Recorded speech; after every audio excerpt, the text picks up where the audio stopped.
Chiefs, second time in 4 years, three times in about 7 years. I'm so pumped. I'm so excited about it. But here comes the big bad Chiefs looking to three-peat. I hope we can spoil their run. It's going to be interesting, though. It's going to be interesting. It's us versus them versus the referees. Special guest today, longtime friend of mine, dear friend of mine, Jim Hartner, former GM at the Cheesecake Factory, former GM at Hard Rock Cafe International, director of operations at TGI Fridays, Top Golf, now currently the district manager at Honeygrow. How are you, Jim? It's been a while. Welcome to the program. Yeah, buddy, it's been a minute. I'm well. It's quote a dear friend of mine. Blessed and highly favored, man. I just excited to spend some time with you this morning. Appreciate it, man. So Eagles hosted a championship conference game, sixth time over 23 years, most in the NFL. Is Jalen Hurts good? Can he win the big one? Is he overpaid? Can he throw the ball? He doesn't win. Does he win unconventionally? I mean, it goes on and on and on with Jalen Hurts criticism and the Eagles. Jim, I know you watched the game. So did many of us. So did I. Your thoughts on Eagles versus the Commanders yesterday? So, I think you have to look at it in a couple of ways. Obviously, I think to go to the Commander side of things, what a season, right? I mean, I'm here. This is the market I'm living in. Tough being a Giants fan these days, that's for damn sure. But as I've always said, all Giants, Commanders, and Eagles fans can rally around the fact that we all hate the Cowboys. So, I think to see what the Commanders did this year, what a job. I mean, they come in and clean top down, bring in a great general manager, and what a pick with Jayden Daniels. Just exciting, and I think that the future in that arena is awesome. But the Eagles, wow. To see what they've done consistently, to block out all the noise from the early season, fire Sirianni, but to look what they've done with, what was it, 7 rushing touchdowns yesterday? Yeah, 7 rushing touchdowns. Obnoxious. I mean, I don't care if the guy can throw the ball 5 yards. The bottom line is he's a winner, and his team rallies around him. So how do you argue with that? I was a fan of his at Alabama. I was a fan of his as much as I could be being Oklahoma. A fan. But again, a fan at Oklahoma as well too. But I just think the dynamics that team has, and I think Louis Riddick said it best when he was breaking down the game over the weekend, and the offensive line in a running game travels. I think to see what that team did with a banged up O-line and to still put up 7 rushing touchdowns. I think everybody, every bettor out there was talking about Saquon over 125 was the pick, 118, the 3 touches. I'll take it. Right, for sure. It's but as a Giants fan, it's really frustrating, but also exciting at the same time because Saquon didn't do anything wrong other than get the prime early part of his career wasted by essentially just an inept organization right now. But man, what a team. And I love the way AJ Brown is able to, once he gets into the playoffs, he's able to compartmentalize and put the ego on the back burner. But I mean, hey, what elite receiver like that doesn't have an ego that doesn't want the ball? You don't want that guy if he doesn't want the ball. Yeah. So, I love the way the Eagles are playing ball right now. And just defensively, man, what Fangio did to that defense, and a year turnaround. Yeah, absolutely. To bring in Bond, the guy was a special teams player in New Orleans. Yeah. And he's all pro. He's all pro now. Yeah, all pro. Yeah. He's gonna get paid. You can't argue with that. But I mean, that's an organization that, again, top down, from Howie Roseman. Yeah, Roseman. If I'm a GM in the league, I'm not answering the phone if I see his name. He's going to fleece you, and you're going to be okay with it. It's disgusting. Titans. Yeah. Oh my gosh! But I mean, what a again. I mean, Laurie bought the team at 94 for 185 million. Yeah. I think a few years ago they were valued at 2.85 billion. good investment for damn sure. But again, but what I love about an owner like him, as opposed to an owner like Jerry, is he puts football people in place and lets them do their jobs. And but you can't argue with it. But I also think that becomes a blueprint that, really what Harrison and the Commanders are doing right now. In putting good football people in positions, drafting well. And I think what they said, I heard it this morning as they were talking about Jaden Daniels and the Commanders, is that kid's a gamer. Oh my God, right? I mean, to be a good prospect at ASU who got dinged for some of his teammates called him a quitter in the transfer portal, to go from a Pac-10 school at the time, or Pac-12, whatever the heck it was then, to the SEC, Heisman Trophy. Everybody was saying that he was a bust, that they shouldn't have picked him too. It was too high. And the guy goes out and has one of the arguably one of the best turnarounds rookie seasons of all time. 4-13 and arguably absolutely the best rookie performance that we've ever seen. So it's exciting. I think the future's bright. I think that we have an opportunity. Maybe not with the Giants. The Cowboys are always going to be the Cowboys. They're going to find a way to be competitive. But I mean, when you think about, obviously I was significantly younger, but you were probably much younger than I then. But like the heyday of the 89, 90s, when football ran through the NFC East. It was the Giants. When you had Randall Cunningham back there, you had those teams, and like it was a bloodbath, and to finish 9-6 or 9-7 with those conference games, that was a hell of a team. For sure. To win then. So I think that hey, it's an exciting time for quarterback play. I think when you look at whoever wants to talk about it, you look at the big four, Mahomes and Allen, and then Burrow and Lamar. Right. But Lamar has that spot, but it just, you and I were talking before, and we were talking about Cam Ward, and there's something about Lamar. My dad and I had this conversation a couple weeks ago. I am probably one of the biggest Lamar Jackson fans out there. Loved him at Louisville. I still remember my parents were visiting, and we were watching, I think it was his sophomore year, and against Syracuse up in the Carrier Dome, and he just looked like a cheat code. I mean, just the things he was doing, it was like, how the hell is that even possible? It's like Michael Vick speed, right? Oh my gosh. But he's another one that I love him. Ridiculously talented. There's no question about it. But, I think about the season a couple of yeyears ago when he was holding out on that contract and didn't play at the back end of the season, even though he was healthy. It's just, he hasn't found a way to win the big game. And, and I think that, Burrow hasn't won it, but he's been in the big game. Allen hasn't won it. But he's consistently gotten his team there. He's just, we're watching the reincarnation of Manning and Brady again, I believe, in what we're seeing with Mahomes and Allen. But it's just, there's something about Lamar that I was with someone the other night. We were having some dinner, and the couple next to us were Ravens fans, and we started talking about Lamar, and even as a Ravens fan, that guy was like, there's just something about him, and that he doesn't have that. Is it a killer extra instinct? drive. Extra drive. It's like you get him. Hey, you can't argue with the season that Derrick Henry had, and you put a back like him back there. Zay Flowers, even though he was hurt in the playoffs, what a great season that he had. You got a tight end like Andrews and Isaiah Likely, and as that receiving threat of a tight end. He had weapons, and that Ravens defense is always going to be the Ravens defense. I don't care who's the DC over there; it's always going to be the Ravens defense for sure. And I mean, obviously, again, Roquan Smith, again, all pro. There's just something about him that doesn't. I don't know. I can't put a finger on it, right? It's not. It's similar to Allen, right? Very similar. Allen just. It seems like there's a mental block there. He has the leadership. He has the intangibles. He has all, as does Lamar. But Lamar doesn't.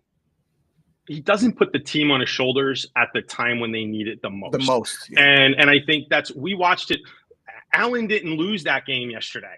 Yeah. And I think in any of these head-to-head matchups, you're not going to look at Josh Allen and say that Josh Allen didn't perform. Correct. Whereas with Lamar, you're going to say, where was he? You know, he kind of ghosted him a little bit. So I don't know.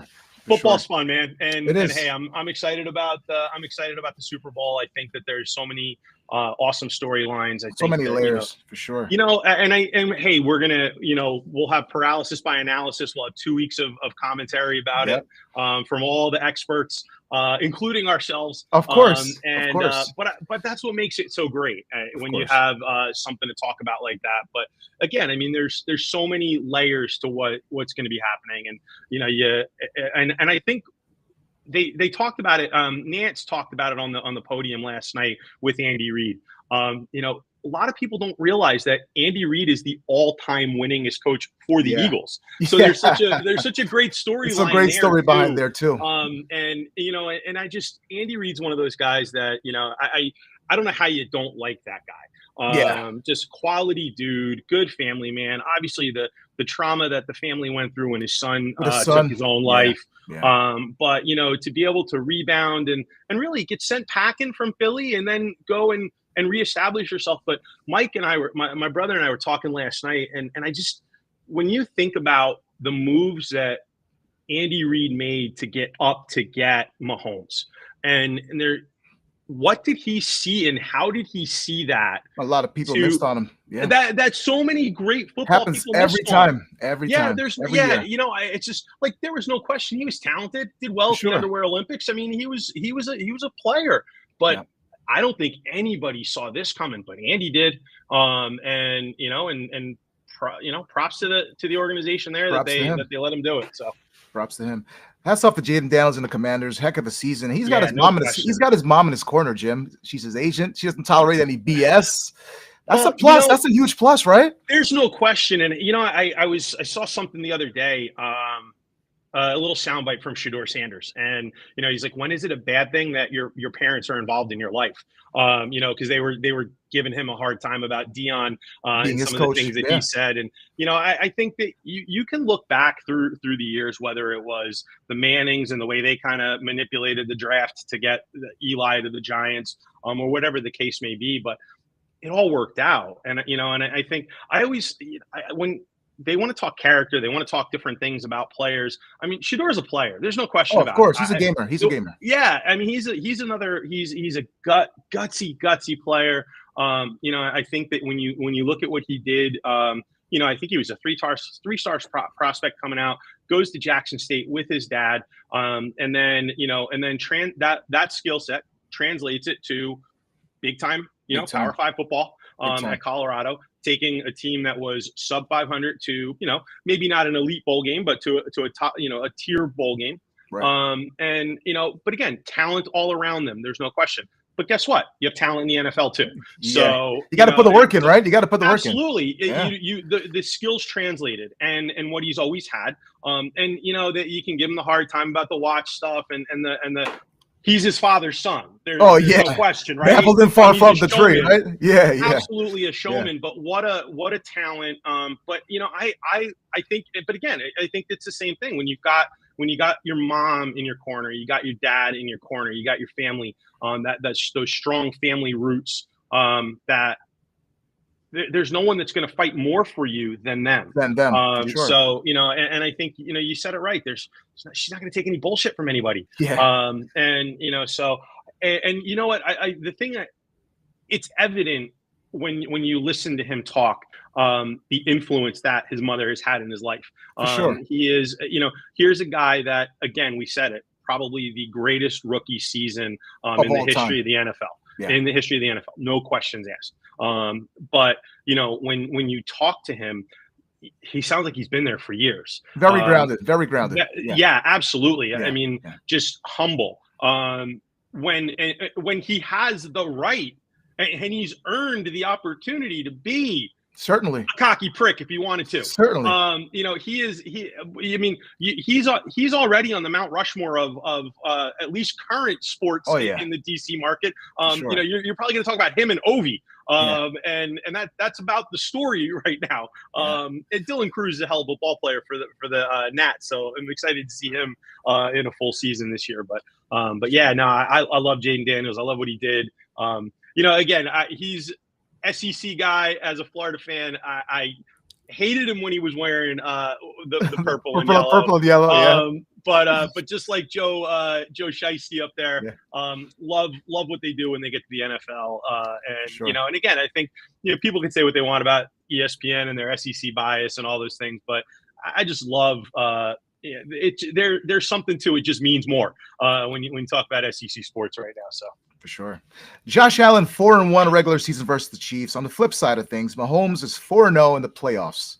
I mean, winning when it matters most. Josh Allen could, possibly beat Mahomes every time in a regular season, but when it comes to the playoffs, when it matters most, they just cannot beat Pat Mahomes. Lamar, Josh Allen.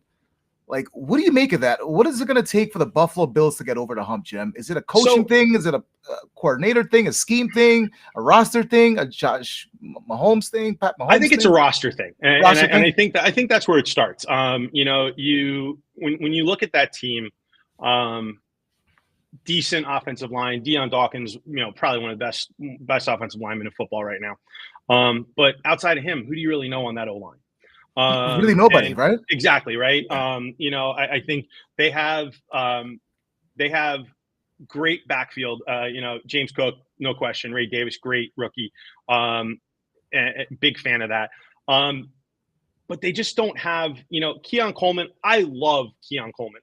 You put me in a room listening to Keon Coleman and Jameis Winston, and I'm going to be laughing for hours. Those guys are hilarious. Oh my God! There's nothing better than some of the stories that those guys can talk about.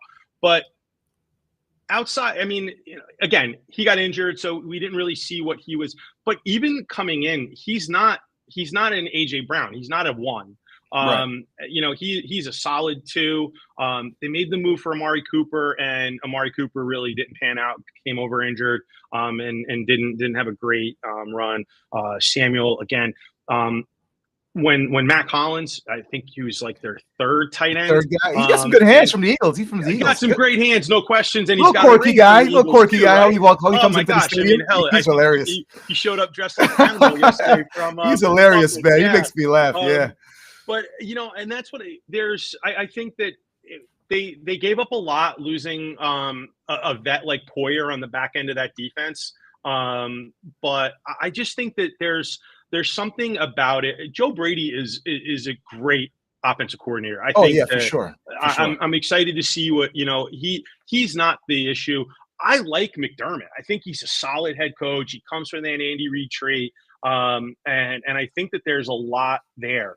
I think that there's some schematic things that they need to look at. Some talent, bolster that offensive line, get an elite stretch the field receiver so that Keon Coleman can work in that inside underneath route, those underneath route tree combos. I think that that's really where they land. I mean, there's no question that Josh Allen has the ability to put that team on his shoulders and take them wherever they want to go. He's solid. As we said earlier, I think we're watching Manning Brady 2.0.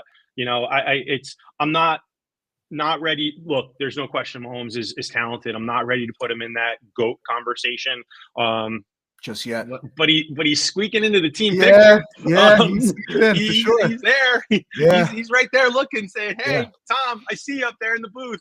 For sure. But yeah, I like what the Bills are doing. One of the things I had an opportunity to spend some time up in Buffalo, and it was probably the coldest summer of my life up there. But yeah, there's something about that community. The fandom up there. Bills Mafia is great. Bills Mafia, fantastic. Oh, when you look at what they did for Andrews, raising all that money, raising the money there. There's no question. I mean, that's definitely a fan base that has to have a winning team, and I think that it means a lot to them. So, but I just it's fan bases for me. You talk about Oh, Bills for Mafia, sure. and I think that's one of the, like I again another conversation we were having at the bar the other night. And that's the thing that drives me nuts about certain teams is the fan bases, right? We're both Yankees fans. Yeah, die hard, bleed I blue. bleed pinstripes, right? Yeah, for sure. But I can sit there and have a really good argument or conversation about the Yankees versus the Red Sox with an educated Red Sox fan. Yeah. When it's just the oh, the Yankees suck. Then I got to walk away. Okay. You got to walk away. I'm out. We're not going to have this conversation. Right. But that's what I find with Ravens fans. Like Ravens fans are almost that point of time where they just look, you guys have a good team year in and year out. You have a solid defense, arguably one of the best in the league year in and year out. You have a good coach year in and year out.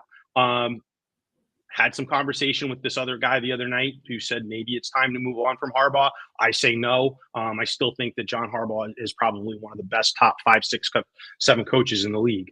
But there's the fan base, this the world's against us kind of mentality that they always have. Us versus them, yeah. No, you really don't. You're damn good. But hey, whatever makes you happy. So yeah, for sure. Who had the worst weekend this weekend, Jim? Was it Jaden Daniels, Josh Allen, or the referees? We did see some questionable calls yesterday. The spot of the ball, that catch by Likely. I don't know, Jim. What say you? I think it's look. I don't think that you can summarize the season for Jaden Daniels in yesterday.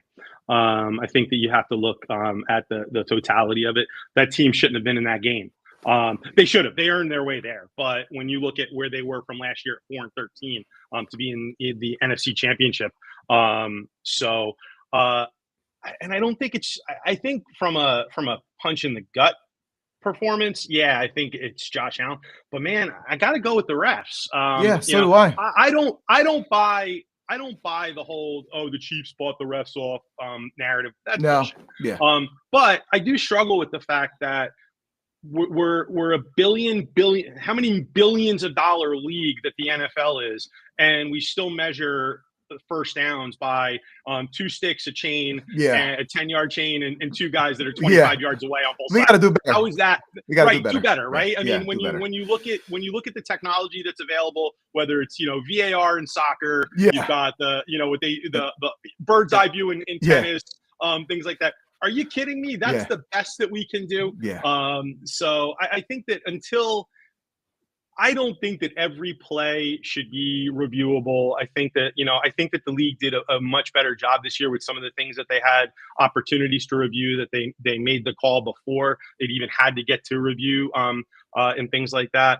I think that the NFL would benefit a little bit from what they did in the XFL and now the UFL, the transparency into the booth. Let's hear the conversation between the refs as they're viewing those things. I think when you look at the totality, and here's a surprise. I'm going to bring wrestling into this conversation a little bit, but when you go back to the original XFL.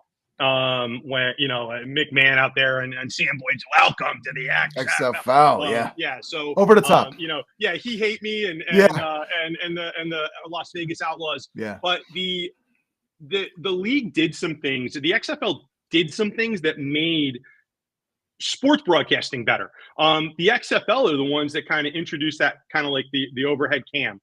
The steady body cams on the field with those players and things like that. So, a lot of the production value that we really benefit from as fans now came from the XFL as it was. So, I think that there's still some things. And I know that the league is utilizing them as kind of a testing ground for certain things. And I love going out to Defenders games.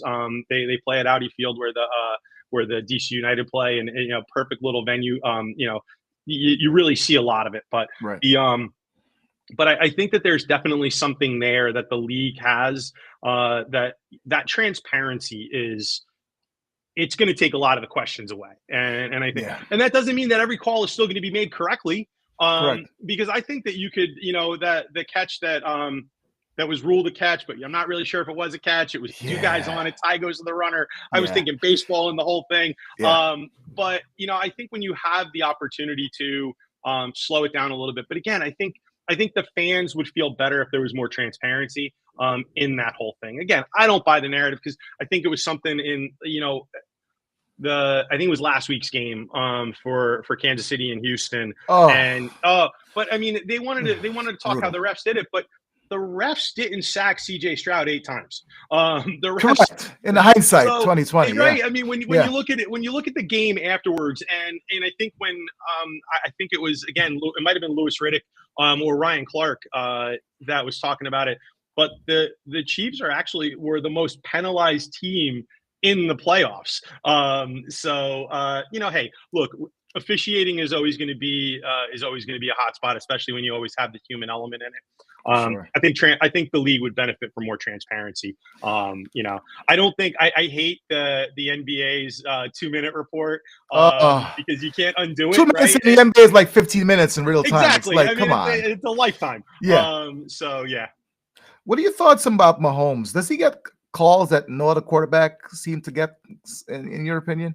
I think it's highlighted right now. I think because there's a narrative out there, and that's what we're looking at. I think historically, I'm not one of those people, but people hate great. They want to knock it down. I mean, as a Giants fan, hey, we always did good against the Patriots, especially when it counted. But you know what? I could always respect greatness. And Belichick and Brady were great. In my SEC fandom, whether it was Nick Saban at Alabama or what Kirby Smart has been doing at Georgia, even though inherently it's fuck Georgia in my world. Yeah. I can respect greatness, except Ohio State, F them. I think that there's I think that he gets a lot of extra hate. I also think that because his wife and his brother have large social followings as big well platforms. too, and they can be very polarizing. We were sitting here watching the game last night, and Mike looks at me right at me. He's like, "I hate Jackson Mahomes." I'm like, I'm not a fan either. And I think when you have that high profile personality, and on top of it, you're really good at what you do. I think does he get? Look, man, every quarterback gets calls. Every single quarterback gets calls. When we look at some of the old footage of Staubach and Bradshaw and Tarkenton just getting drilled. Those guys got hammered back then. Just getting crushed. Yeah. It just it's like I think Gronk said it, on one of the broadcasts. Just touch him. Don't push him. Yeah, just touch him, and you'll get the whistle. So yeah. But hey, look, again, we can go back to Andy Reid saw something there, and it's playing out. And the bottom line is that the team is on the precipice of doing something that no other team in the NFL has done. And I think that there's something to that storyline too. For sure. But yeah, hey, I think it's going to be a good game. I think you're going to have. You got some players on both squads that have been there before. I think that and then you got a player like Saquon that's just, man, what a talent. Special. What a talent. Yeah. It's just, he is. He's special. And, and I think when you look at what he did game in, game out, it's, I'm happy for him. I can honestly say I've been a fan of his since he was at Penn State. I think that there's there's something away the guy plays the game. But even more so, just hearing the stories about who he is as a person, and that he's just a genuinely good dude. Some of my favorite. Some of my favorite pregame clips are, I think yesterday was him and his daughter with the fin and noggin. Oh, they're great. They're fantastic. Yeah, just just a good dude. Hard to dislike him. Yeah. And any Giants fan that wants to poo-poo him, kick they rocks. Just don't get it. They just don't get it. Yeah, they don't get it. It It was a business decision, and it was a bad one. There's no question. But at the same time, good for Yeah. him. You know, for I him. mean, he got paid, and look where he's at. He's on his way to New Yeah. Orleans. Well, he's Yeah. probably in a cold tub right now somewhere. But eventually he'll be on his way to New Orleans. He's got to take care of that calf muscle over Damn there. right. Super Bowl pick 59 in New Orleans. Chiefs, Eagles. Who you got in this one? Score prediction. Who you got? I think it's a low scoring game. I think it's you know, I think the Chiefs defense with Karlaftis and Chris Jones up front, they're gonna be in the backfield. I don't think there's a question about that. I think that the Chiefs, they're probably weak in the secondary. Still, you know, nursing some injuries back there, but 2 weeks, you know, you get a chance to get some players back. I like the Eagles. I think that you know, I think something that Saquon said, you know, whether it was pregame or postgame or something, but they wanted to prove that you can still line up and run the ball and win a championship.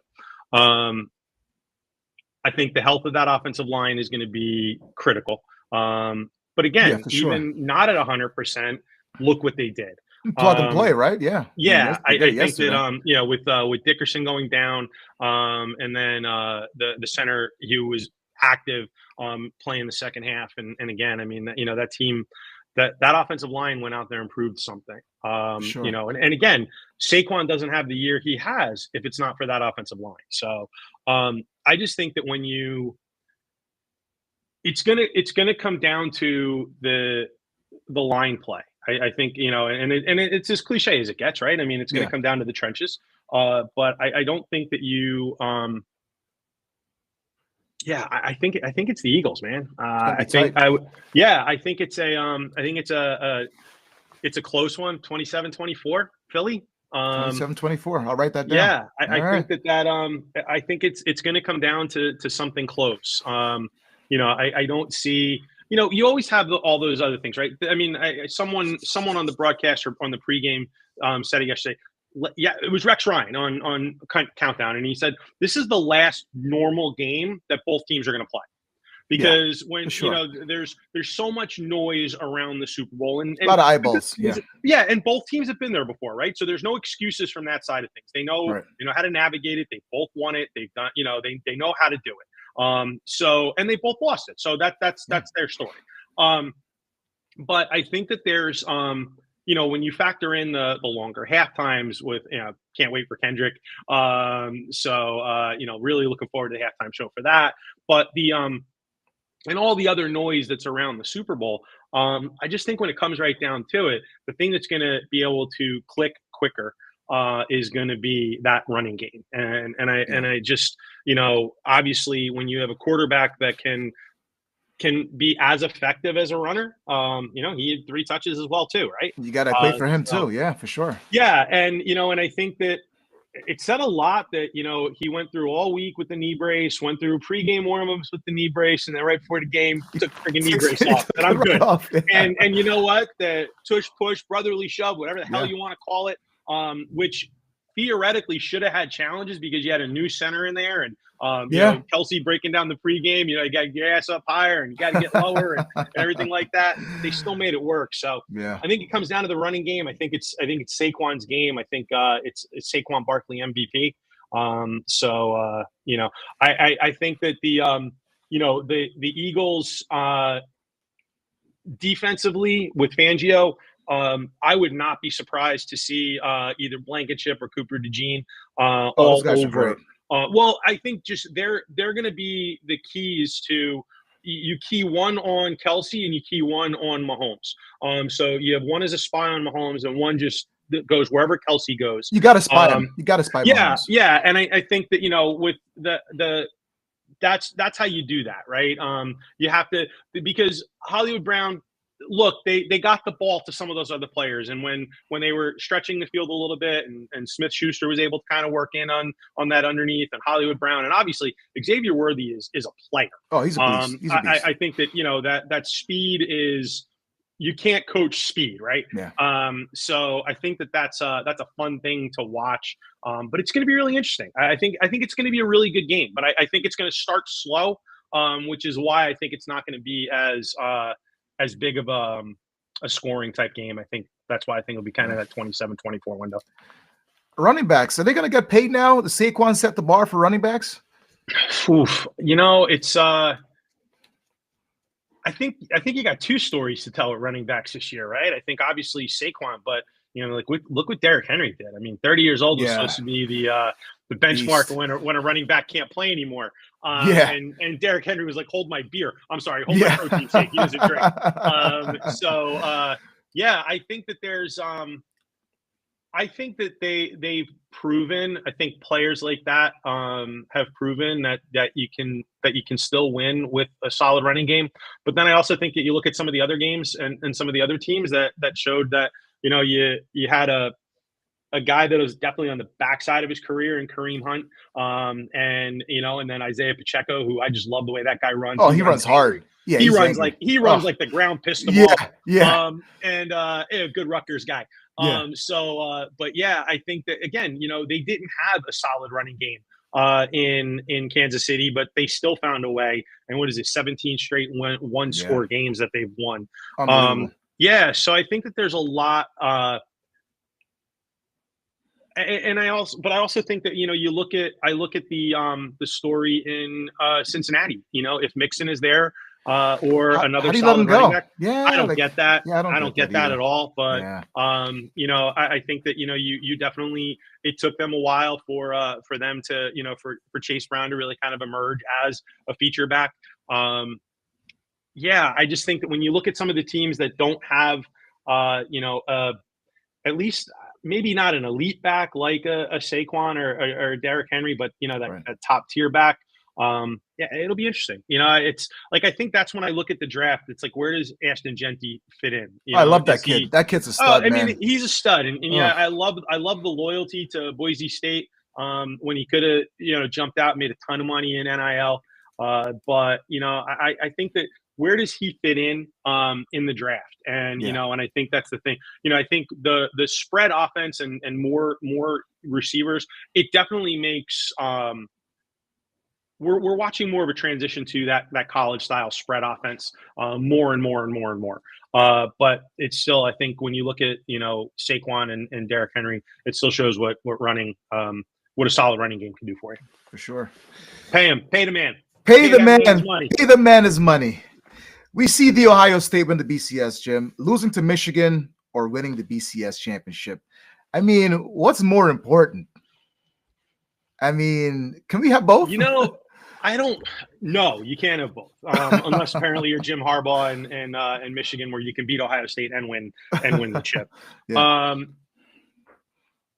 Ohio State fan base is another one of those batshit crazy fan bases, for lack of better terms. I think that you got a coach like Ryan Day who, other than dyeing his beard too much, because no one's beard is that jet black, he's a winner. He's a great recruiter, can work the living room, and did a great job of bringing in some quality coaches. I mean, obviously to convince Chip Kelly to take a step down from a head coach job to go be the OC up there, and now they're talking about him leaving possibly as the OC in Houston, which I would love to see CJ Stroud with Chip Kelly.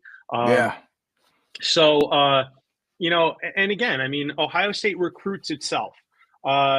I think that while I love those rivalries, whether Ohio State, Michigan there, or Duke, North Carolina in college hoops,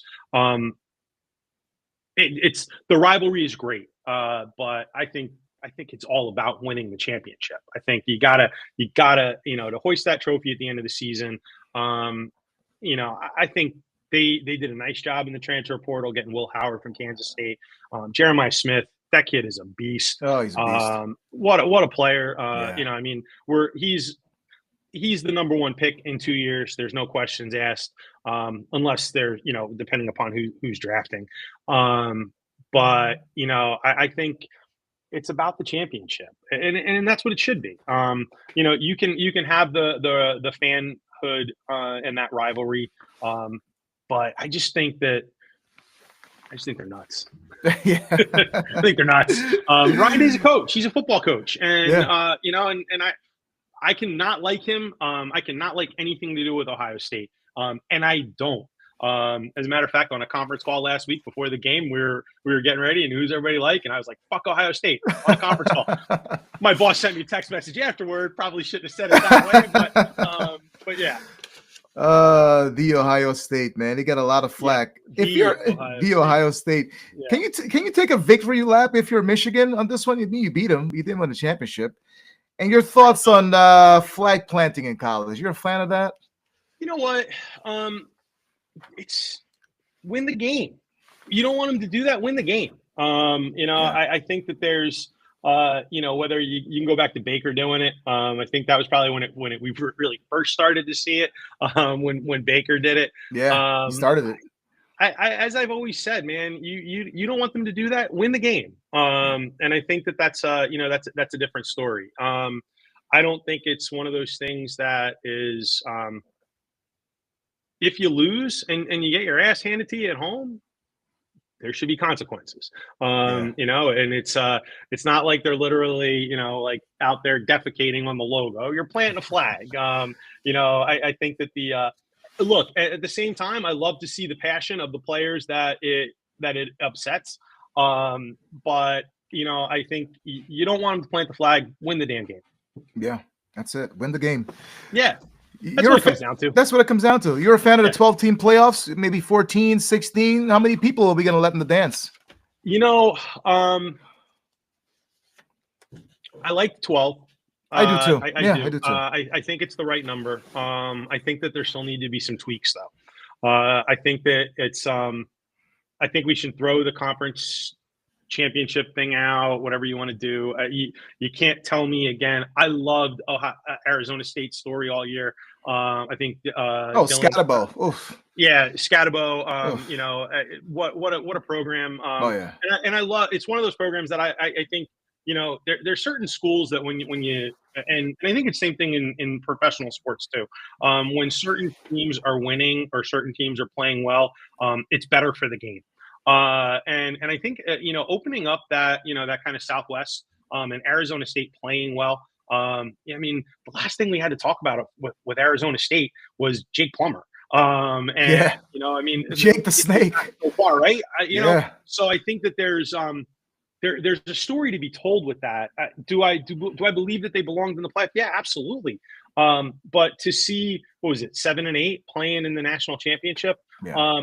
I think that it should be kind of like, win your conference, but then you're going to get reseeded. I think they need to play the games a little bit sooner. I think that we could have had some of those first round games on campus moved up a little bit. I think so that we're playing those a little bit sooner. You had too many. What was it? Sandwiched NFL. Yeah. We're tired. We're kind of like, it was just like too much. Too much football. Is there never? I don't think there's ever too much football. Hence the success of some of the spring leagues lately. But I think that there was just too much. And when you give coordinators that much time to plan against certain teams, especially teams that are going to be mismatches. I think when you look at how long Oregon had to sit out, or any of those top 4 teams that just got throttled in their games, in their first round games, or what ended up being their second round games because they had the home game. I just think that I loved that you had some on campus games. I think that was great because you can't there's just something special about that environment, and there's just college sports like that and especially in those venues, whether Neyland or at the shoe or wherever the game is played, such history and fun things like that. But then I just think that there needs to be some tweaks. I think 12 is the right number. Right. I think that you should have the opportunity to earn that first round bye. And get that little extra rest if you did your part. But again, I think that it can't be inhibiting by giving you too much time off. And I think that's what ended up happening. Yeah, for sure. They got to bump it back because it was just like the ratings were down a little bit and NFL was there and it was just like the interest was not really there. I think there was also so many other things that were going on. Yeah. I mean, you had inauguration was there that day, and then the finals. Yeah, it's just a lot. Yeah, there's a little too much. So, but hey, it is what it is. I loved it. I thought there was some really good football played. I think there was some really shitty football played. But hey, look, at the end of it, as much as I can hate them and will never say much good about them other than this, they won. They were the best team. They were the better team. But yeah, hey, look, it's as I said earlier, college football is better when certain teams and programs are winning. To have Notre Dame in that game, what a job that Freeman has done there. I love what he does. I love the irreverence of some of the players. I saw the Barstool T-shirt, 4 quarters of fuck you football. Yeah. I think that there's a lot of really good, good stuff out there, and I think again Notre Dame being where they're at in that elite conversation again is where they belong. I think that there's you have your blue bloods in college hoops, you got your blue bloods in college football too, and Notre Dame is one of them. So speaking of Notre Dame, Jim, are they ever going to be part of a conference? What do you think? Hey, it's worked for them this long, right? I mean, they have their relationship. Or I guess we'll call it a situationship. A situationship. Yeah, right. Yeah. So, for basketball and baseball purposes and things like that. Right. But for football, they're always, they'll play ACC teams, but they'll have their independence. Hey, look, man, I mean, as a conference, the SEC, I think got like 14 or 16 million for Ohio State going. Notre Dame kept it. Like Notre Dame didn't have to share that money. So that 16 million gets right back into the program, and the sports programs there. So I think that this year proves that they really don't need to. I think that there's some benefits to it, but there's again, I think that they continue to show that they don't need to. I think that their ability to get into this game opens up even more recruiting for them. I think that I think the Freeman did a really nice job working that transfer portal as well. Whether it was getting, Riley Leonard or, I love Ryan Clark's kid. Great defensive back. Oh, he's going to be a stud. Yeah, He's a stud. Yeah. So, and I think that's going to